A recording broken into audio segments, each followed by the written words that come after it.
রাত ৩টার সময় আমরা উঠে তড়িঘড়ি করে রেডি হয়ে ৪টা নাগাদ এসে ঘাটে দাঁড়াই। এই কক্সবাজারের নুনিয়াছড়া ঘাট থেকেই আমাদের শিপটা ছাড়বে। সূর্যোদয়ের সময় আমাদের শিপটা ছেড়েও দিল।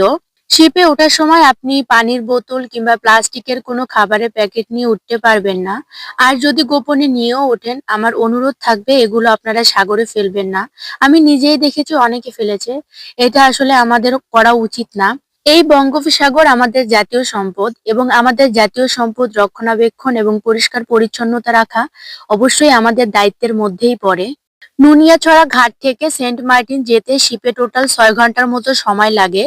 এই ৬ ঘন্টায় আমার কিছু বন্ধু পুরোটা সময় ঘুমিয়ে কাটিয়ে দিয়েছে, কিছু বন্ধু উনো খেলেছে, ম্যাম এবং অন্যান্য ব্যাচমেটরা মিলে লুডো খেলছে, কেউ ছবি তুলছে, কেউ ভিডিও করছে বা অনেকে গান করে পুরো সময়টা কাটিয়ে দিয়েছে। আমি এরকম টই টই করে বেরিয়েছি, চোখে ঘুমও নাই। আর ফোনে যেহেতু নেটওয়ার্ক ছিল না, তাই আমি রিলসও দেখতে পারিনি, কারো মতো গানও গাইতে পারি না। আবার উনো খেলবো বা লুডো খেলবো এটার জন্য আমি সুযোগও পাইনি। তাই হুদাই এভাবেই সাগর দেখতে দেখতে পুরোটা সময়ই আমি কাটিয়ে দিয়েছিলাম। এই যে আমার বন্ধুরা সবাই মিলে এখানেই গান করছিল।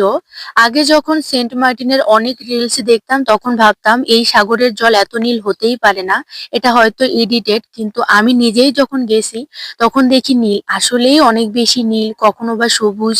যাই হোক, আমরা দুপুর নাগাদ চলে আসি, অ্যান্ড এখানের ভিউটা আরো বেশি সুন্দর ছিল যেহেতু ঝলমলে রোদ উঠছিল।